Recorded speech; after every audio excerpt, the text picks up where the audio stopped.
नमस्कार, बहुत स्वागत है आपका अपना एमपी के इस बुलेटिन में। मैं हूं आपके साथ ऋतु ज्ञानवानी। सबसे पहले बात दिल्ली की खबर की। कांग्रेस सांसद विवेक तन्खा का बड़ा बयान सामने आया है। कमलनाथ नकुलनाथ को लेकर विवेक तन्खा ने कहा है, नहीं मान सकते कि कमलनाथ कहीं जा रहे हैं। नकुलनाथ का पार्टी से गहरा संबंध है, परिवर्तन का समय है, इसीलिए कुछ नहीं कह सकते। तो विवेक तन्खा ने यह बड़ा बयान दिया है। लगातार बयानबाजी हो रही।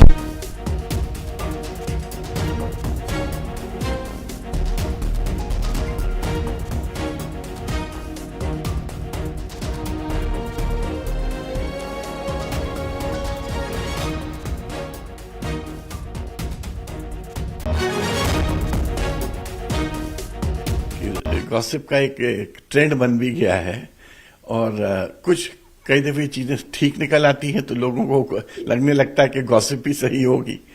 बट मैं इस बात को बिलीव करने को तैयार नहीं हूं कि कमलनाथ जी जाएंगे। कमलनाथ जी का जो संबंध है और संपर्क है वो बहुत गहरा है और बहुत पुराना है। नकुलनाथ जी भी उनके बेटे हैं और सांसद हैं और उनकी मेरी ओपिनियन में जो प्रतिष्ठा है वो प्रतिष्ठा उनके परिवार और कांग्रेस से जुड़ी हुई है। तो मुझे नहीं लगता कि ऐसा होगा। रेस्ट एज आई सेड, हर आदमी अपना अधिकार खुद जानता है और जो जैसा ठीक समझता है करता है। और इस वक्त कुछ समय ही परिवर्तित सा महसूस होने लगा है, तो वन नेवर नोस कि कल क्या हो जाए।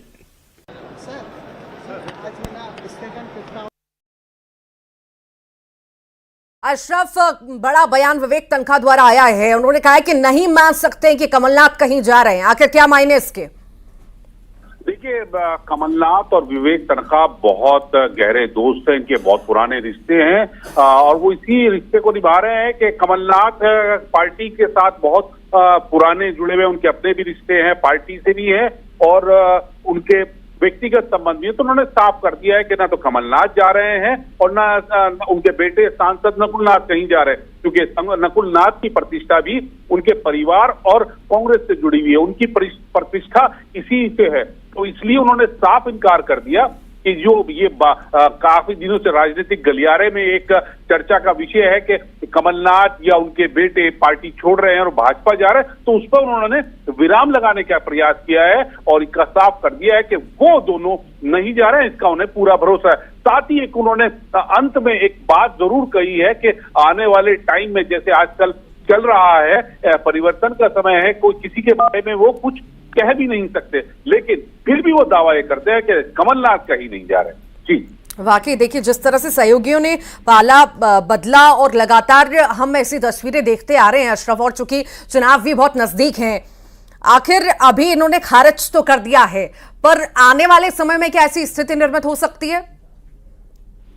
देखिए, भविष्य में कौन कहां जाएगा, कैसे होगा, इसके बारे में अभी तक कुछ कयास या सही उसमें कह नहीं सकते। लेकिन हाँ, ये जो है राजनीतिक दौर जो चल रहा है और खासकर मध्य प्रदेश में तमाम नेताओं का एक तरह से तांता लगा है कि वो कांग्रेस को छोड़कर भाजपा शामिल करने में हो रहे हैं, क्योंकि उनको नजर भी आ रहा है क्योंकि राज्य में अगले 5 साल तक भाजपा की पूर्ण बहुमत वाली सरकार है, केंद्र में भी लगातार यही स्थिति बनी हुई है। तो जो लोग राजनीतिक लोग हैं वो अपने भविष्य के खातिर वो पाला बदल सकते हैं। जी, ये भी हमने देखा था कि किस तरह से महाकौशल में संभावनाएं या चर्चा हम कहें बहुत ज्यादा तेज होने लगी थी विवेक तन्खा को लेकर कि वो आ सकते हैं या बीजेपी ज्वाइन कर सकते हैं।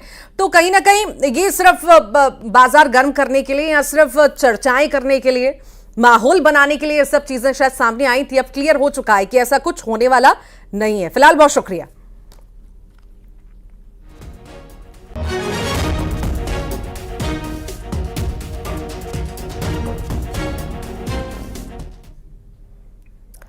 महाकौशल में कांग्रेस को एक और बड़ा झटका लगा है। बीजेपी में शामिल हुए हैं शशांक शेखर। जी हां, कांग्रेस लीगल सेल के अध्यक्ष थे शशांक शेखर और अब वो बीजेपी में शामिल हो चुके हैं। कांग्रेस सांसद विवेक तन्खा के करीबी हैं शशांक शेखर। विवेक तन्खा के भी बीजेपी में शामिल होने की चर्चाएं लगातार हो रही हैं। तरुण भनोट, संजय यादव भी कांग्रेस छोड़ सकते हैं।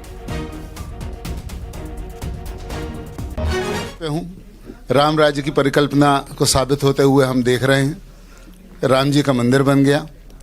अब विकास की बात आती है तो मोदी जी जैसा विकास की रफ्तार देने वाला ना कोई भूत ना कोई भविष्य में मुझे दिखाई देता है कि ऐसा यशस्वी प्रधानमंत्री हमारे देश में। इन्हीं सब विचारधाराओं को लेते हुए और हिंदुत्व को लेते हुए मैं आज साथ में हूँ बीजेपी के, और इसलिए मैंने यहाँ पे सोचा है कि जो कुछ भी मेरे से बन पड़ेगा वो मैं करूँगा आगे विकास को बढ़ाने के लिए, मोदी जी का साथ देने के लिए, और प्रदेश के सभी वरिष्ठ हमारे जो नेतागण हैं उनका साथ देने। जहां कांग्रेस एक तरफ हिंदुत्व की भावनाओं को ठेस पहुंचा रही है, सनातन को गाली बक रही है, वहीं दूसरी तरफ आदरणीय नरेंद्र मोदी जी राम राज्य की परिकल्पना को साकार करते हुए भारत को विश्व गुरु बनाने जा रहे हैं, सर्व रूप से संपन्न करने जा रहे हैं। तो इनको जब सेवा भाव ही था तो इन्होंने आज सही मार्ग चुना। 2 दिन में कांग्रेस को महाकौशल में 2 बड़े झटके लगे। आज कांग्रेस के राज्यसभा सांसद विवेक तनखा के करीबी और कांग्रेस लीगल सेल के अध्यक्ष शशांक शेखर ने बीजेपी का दामन थाम लिया। तो वहीं कल कमलनाथ के करीबी और जबलपुर मेयर जगत बहादुर अन्नू हाथ का साथ छोड़कर बीजेपी में शामिल हो गए थे। और इसी के बाद से ही दिग्गजों के पार्टी में शामिल होने का भी जो है चर्चाओं का दौर शुरू हो गया।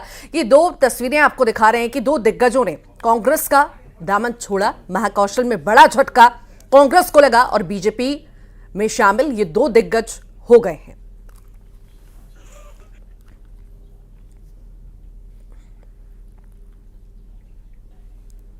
तो वहीं कांग्रेस सांसद विवेक तनखा का बयान आया। पार्टी में टूट पर उन्होंने कहा है कि राज्यसभा सांसद ने कहा कि शशांक शेखर जगत बहादुर मेरे करीबी हैं। कई कारणों से उनकी पार्टी से उनका जो है मोह भंग हो चुका था और इसी वजह से कहीं ना कहीं वो पार्टी छोड़कर चले गए हैं। आखिर उन्होंने क्या कुछ कहा है ये भी आपको सुनवाते हैं। जगत बहादुर सिंह अन्नू और शशांक 2 व्यक्ति ऐसे हैं जो मेरे से काफी सालों से नजदीक थे और हैं। मुझे बहुत महीनों से अंदाजन था कि इनका मोह भंग हो चुका है कई कारणों से। मैं उन कारणों का विश्लेषण नहीं करना चाहता, मगर मैं इनको समझाता था कि शांति रखो, शांत रहो, हर कोई भी चीज जल्दबाजी में मत करो। कभी वक्त आता है, बुरा वक्त भी आता है, अच्छा वक्त भी आता है। तो बुरा वक्त के वक्त विचलित नहीं होना चाहिए और अच्छे वक्त के वक्त बहुत ज्यादा खुश नहीं होना चाहिए। मगर हर आदमी का स्वभाव अपना होता है। और कमलनाथ के सीएम डॉक्टर मोहन यादव से मुलाकात हुई है। विधानसभा में ये मुलाकात हुई और मुलाकात के बाद कमलनाथ ने बयान दिया। उन्होंने कहा कि छिंदवाड़ा के विषय में बात करने के लिए आया था। ये बात कमलनाथ ने कही है। दरअसल पूर्व सीएम की सीएम से मुलाकात बेहद खास, बेहद मायने रखती है मुलाकात विकास के लिए, छिंदवाड़ा के विकास के लिए। ये मुलाकात जो है पूर्व CM Kamalnath doctor Mohan Yadav, CM doctor Mohan Yadav से करने पहुंचे थे। क्या कुछ कहा इसी बीच उन्होंने, केवल छिंदवाड़ा की बात करता हूँ, नहीं खाली मैं तो बात करता हूँ, केवल छिंदवाड़ा की बात करता हूँ। छिंदवाड़ा के बॉर्डर के बाहर की बात मैं नहीं करता। छिंदवाड़ा से क्या बात हुई सर लोकसभा को लेकर? नहीं, ये छिंदवाड़ा के विकास की छुटपुट मांगे जो लोगों की हैं। और इसी बीच बड़ी खबर इंदौर से है, जहां प्रधानमंत्री नरेंद्र मोदी के दौरे के पहले इंदौर एयरपोर्ट पर 2 संदिग्ध पकड़े गए हैं। आरोपी मुस्लिम युवकों ने फर्जी नाम से चेन्नई से इंदौर की फ्लाइट की टिकट बुक कराई थी। खुफिया एजेंसी की इनपुट पर इंदौर की एरोड्रम पुलिस ने देवी अहिल्या होलकर एयरपोर्ट से आरोपियों को गिरफ्तार किया। दोनों आरोपी मोहम्मद उमर खान और जाकिर हुसैन दिल्ली के जामनगर ओखला न्यू के रहने वाले हैं। आरोपी मुस्लिम युवकों के पास से कई फर्जी दस्तावेज और हिंदू नाम के पहचान पत्र भी मिले हैं। फिलहाल मामले की गंभीरता को देखते हुए इंदौर पुलिस के वरिष्ठ अधिकारी पूछताछ कर रहे हैं।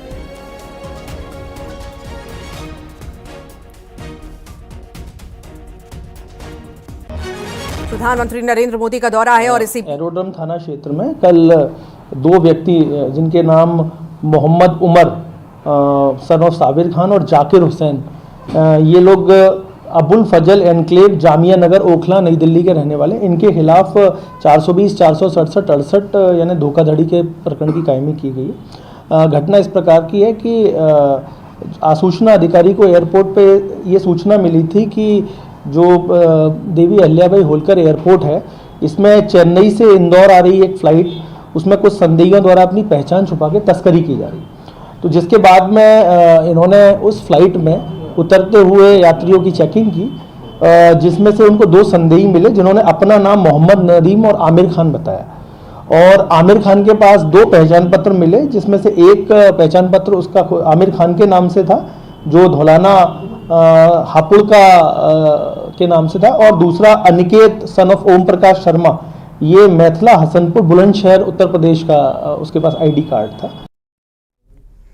ज्यादा जानकारी के लिए सहयोगी मिथिलेश गुप्ता हमारे साथ जुड़ गए हैं। मिथिलेश, प्रधानमंत्री नरेंद्र मोदी के दौरे से पहले ये 2 संदिग्ध पकड़े जाना बहुत ज्यादा गंभीर कहीं ना कहीं ये विषय है, और फिलहाल जब अब गिरफ्तारी हुई है तो शुरुआती पूछताछ में क्या कुछ सामने आया है, क्या कुछ दस्तावेज मिले हैं, विस्तार से बताइए। देखिए, सबसे पहले मैं आपको बताना चाहूंगा कि 11 तारीख को प्रधानमंत्री का मध्य प्रदेश में झाबुआ का दौरा है, जहां पर जनजाति कार्यक्रम में शामिल होने के लिए मध्य प्रदेश आ रहे हैं। उसके कुछ दिन पहले ही ये 2 संदिग्ध पकड़ाए हैं। ये दोनों जो संदिग्ध पकड़ाए, इनके पास कई अलग अलग दस्तावेज हैं, और जो पहचान पत्र है ये मुस्लिम युवक है, लेकिन इनके पास पहचान पत्र जो है वो हिंदू नाम से भी मिला हुआ है। तो यानी अलग अलग दस्तावेज बना रखे हैं। उस सभी दस्तावेजों की जांच की जा रही है कि आखिर ये दस्तावेज कहां बनाए गए, कैसे बनाए और इनका साथ किसने दिया। दूसरी बात है कि तस्करी को लेकर सूचना मिली थी कि चेन्नई से जो 2 युवक हैं अपने फर्जी नाम से उन्होंने टिकट बुक की है, इंदौर पहुंच रहे हैं और तस्करी से जुड़ा हुआ इनका गैंग है। लेकिन तस्करी के का अभी तक जो जांच की गई है, जो तस्करी के एंगल है, उस एंगल में अभी तक कुछ मिला नहीं है। तो ये सबसे बड़ी बात है, इसी को लेकर गंभीरता से जांच की जा रही है कि तस्करी से जुड़ा हुआ होना बताया जा रहा है, लेकिन तस्करी से जुड़ी हुई चीज नहीं मिली। लेकिन कहीं ना कहीं से जो युवक यहां पर आए हैं, ये मुस्लिम युवक जामनगर के रहने वाले, दिल्ली के जामनगर ओखला न्यू के रहने वाले हैं, और इनके पास फर्जी जो पहचान पत्र है वो हिंदू नाम से आखिर क्या कर रहा है, आखिर किस मंशा से ये इंदौर पहुंचे थे, आगे कहां पे जाने वाले थे, तमाम चीजों को लेकर जांच की जा रही है। इंदौर के तमाम जो वरिष्ठ अधिकारी हैं हर एंगल में पूछताछ कर रहे हैं। जो इलेक्ट्रॉनिक गैजेट्स हैं उसकी तलाश की जा रही है, उसकी जांच की जा रही है। दूसरी तरफ है कि एटीएस और आईबी, इनको भी सूचना दी गई है, बहुत जल्द एटीएस और आईबी भी इनसे पूछताछ कर सकते हैं इस पूरे मामले को लेकर कि फर्जी जो पहचान पत्र है, फर्जी आधार कार्ड, वोटर आईडी कार्ड, इसका कहां पे इस्तेमाल किया जा रहा है। क्योंकि बुलंदशहर है उत्तर प्रदेश का, उस नाम का वोटर आईडी मिला कि ये उस शहर के रहने वाले अनिकेत शर्मा के नाम से वो वोटर आईडी बनाया गया था। तो तमाम हर एक चीजों की बारीकी से जांच की जा रही है, क्योंकि नाम कुछ और है, टिकट किसी नाम से और बुक की जा रही है, होटल के जो कमरे हैं वो किसी और नाम से बुक किया जा रहा है। तो तमाम एंगल को एक साथ जोड़कर, क्योंकि पूरा मामला काफी संवेदनशील है, क्योंकि प्रधानमंत्री आने वाले, प्रधानमंत्री का 11 तारीख को कार्यक्रम है। प्रधानमंत्री के दौरे के पहले इंदौर एयरपोर्ट पर जो 2 संदिग्ध पकड़ाए, उसको लेकर बारीकी से जांच की जा रही, गंभीरता से जांच की जा रही। बहुत जल्द इस पूरे मामले में एटीएस और आईबी भी जांच करेगी। पुलिस से कहना है कि बहुत जल्द इस पूरे मामले में बड़े खुलासे होने की उम्मीद भी है। फिलहाल लेकिन इसको लेकर इंदौर पुलिस, कोई भी अपडेट मिलता है दीजिएगा। बहुत शुक्रिया फिलहाल के लिए। हरदा हादसे का जिक्र करते हैं। हादसे में फैक्ट्री के अंदर मौजूद एक तहखाने में बड़ी मात्रा में बारूद होने की बात सामने आई थी और लोगों ने कई लोगों के होने की आशंका भी जताई थी। पुलिस और फॉरेंसिक टीम इस जगह की विशेष तौर पर सर्च कर रही है और खुदाई में बड़ी संख्या में पोटाश भी निकल रहा है। आपको बता दें कि पोटाश काफी विस्फोटक होता है। तो तहखाने की विशेष तौर पर जांच पड़ताल अभी यहां पर हो रही है और पोटाश भी इससे बरामद हुआ है। फिलहाल अभी टीम मौजूद है, फॉरेंसिक की टीम मौजूद है और सभी तरह से जांच पड़ताल जारी है।